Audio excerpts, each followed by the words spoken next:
அவர்களின் கைரேகை வேறுபட்டதாகத்தான் இருக்கிறது. அப்பொழுது ஒவ்வொரு குழந்தையும் ஒவ்வொரு காரியங்களோடு தான் பிறந்தறிந்து அதன்படி நாம் அதை வளர்க்க வேண்டும். ஒப்பிட்டால் அது சரியான வளர்ப்பு கிடையாது. அப்ப இது அத்தனையும் தந்து எல்லாம் கொடுத்து வரவில்லை என்றால் அங்குதான் கர்மா என்ற கணக்கு நமக்கு வேலை செய்கிறது. அப்ப அந்த கர்மா அப்படி என்றால் அந்த ஆன்மா பல ஜென்மத்தின் பதிவுகளை ஏற்றுக்கொண்டுதான் நம் இந்த மனித பிறப்பை எடுத்து இருக்கிறோம்.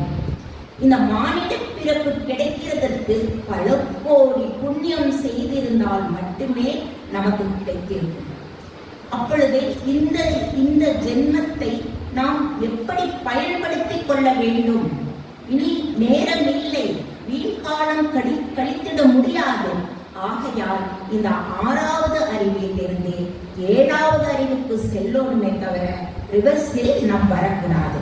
ஆனால் இன்றைய சமூகத்தில் நாம் என்ன பார்க்கிறோம் என்றால் 6வது அறிவிலிருந்து ரிவர்ஸாக வரக்கூடிய சூழல்களை நாம் சந்தித்துக் கொண்டிருக்கிறோம். அப்பொழுது நான் யோசித்தேன், அப்ப எங்க நமக்கு உண்மையான விஷயம் கிடைக்குது அப்படின்னு பார்க்கும் பொழுது அப்பதான் ஆன்மீகம் என்ற மாமருந்து இருக்கிறது. எல்லா கஷ்டங்களுக்கும், எல்லா துன்பங்களுக்கும், எல்லா சோகங்களுக்கும் அது மாமருந்தாக இருக்கிறது.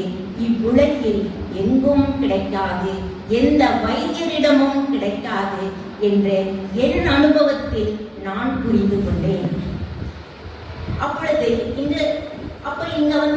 ஆன்மா அப்படிங்கிற இது நான் பேசும் பொழுது என்ன சொல்லுவாங்க, நான் குடும்ப வாழ்க்கையில இருக்கேன், இல்லற வாழ்க்கையில் இருந்து கொண்டு தவ வாழ்க்கையை மேற்கொள்வதுதான் மனிதனின் 6வது அறிவு. அந்த 6வது அறிவில் இருந்து 7ஆம் அறிவு 8ஆம் அறிவு அந்த சிவன் நிலைக்கு போகும் தான் நம்மளது கடமை. அப்போ இங்க பயாலஜி ஸ்டூடெண்ட்ஸ் இருந்தா தெரிஞ்சுக்கும். டார்வின்ஸ் தியரி அப்படின்னு சொல்லிட்டு ஒன்று இருக்கு. அவரு இவல்யூஷன் ஆஃப் மேன்கைண்ட், அதாவது அந்த மனிதனின் பரிமாண வளர்ச்சி எப்படி இருக்கிறது அப்படின்னு. அந்த பரிமாண வளர்ச்சி அடுத்தது குரங்கிலிருந்து மனிதனிலிருந்து அடுத்தது என்ன அப்படின்னு கேட்கும் பொழுது அவரிடம் பதில் இல்லை. ஆனால் நம் ஞானிகள் பல ஆயிரம் வருஷங்களுக்கு முன்னால் மனிதனுக்கு பிறகு கடவுள் நிலை ஆகுவதே அவனின் தன்மையாகும் அப்படின்னு எழுதியிருக்காங்க. அப்ப நான் இதுக்கெல்லாம் என்ன சொல்யூஷன்?